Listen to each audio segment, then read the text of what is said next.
നമസ്കാരം, മലയാളി വാർത്തയിലേക്ക് സ്വാഗതം. സുജയ പാർവതി അക്ഷരാർത്ഥത്തിൽ പെട്ടിരിക്കുകയാണ്.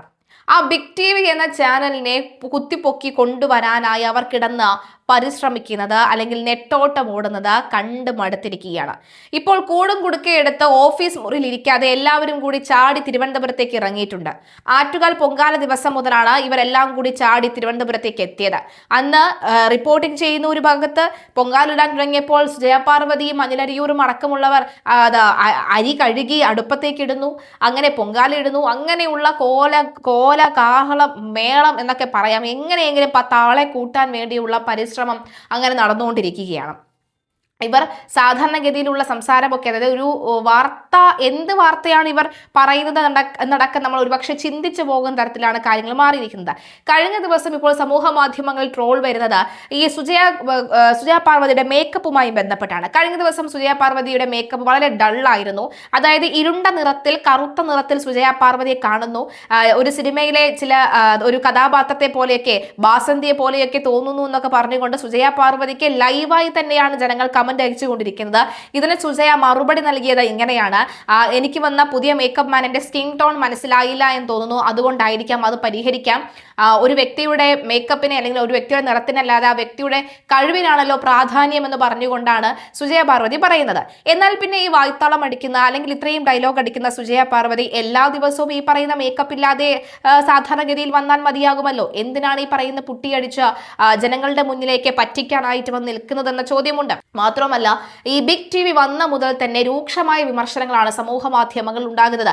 ഇനി ഒരു ചാനൽ മലയാളികൾക്ക് ആവശ്യമാണോ എന്ന ചോദ്യത്തിന് അത് ആവശ്യമാണ്.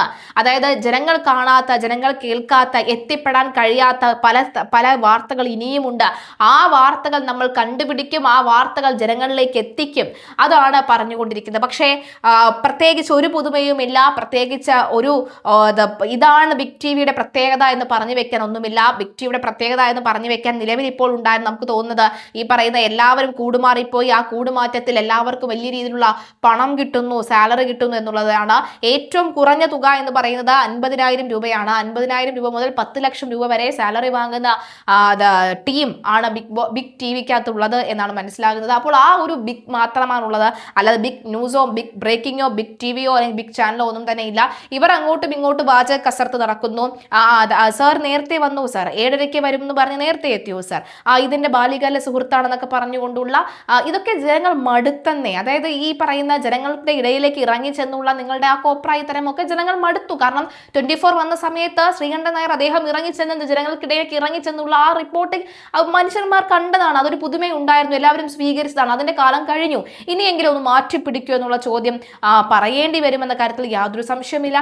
എന്തായാലും സുജയ പാർവതി പെട്ടു എന്ന് വേണമെങ്കിൽ പറയാം. ആ ബിഗ് ടി വിയെ കരക്കെത്തിക്കാൻ അല്ലെങ്കിൽ കുത്തിപ്പൊക്കി മുകളിലേക്ക് കൊണ്ടുവരാനായിട്ട് അവർ അഹോരാത്രം പണിയെടുക്കുന്നുണ്ട് എന്ന കാര്യത്തിൽ സംശയമില്ല.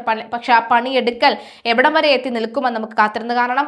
എന്തായാലും ഒരു വണ്ടിയും പിടിച്ചവർ ഇറങ്ങിയിട്ടുണ്ട്. മുമ്പൊക്കെ തന്നെ ഈ കുതിരപ്പുറത്ത് നിന്ന് വാർത്ത പിടിക്കുന്ന അരുൺകുമാറിനെ കണ്ടിട്ടുണ്ട്. ഇപ്പോൾ ഒരു വണ്ടിയുമേൽ കയറിയതുകൊണ്ടുള്ള കസർത്തുകളാണ് ഇവർ നടത്തുന്നത്. എന്തായാലും കാത്തിരുന്ന് കാണാം എന്തൊക്കെ സംഭവിക്കുമെന്ന്. എന്തായാലും സുജയ പാർവതി പെട്ടു എന്ന് വേണം പറയാൻ.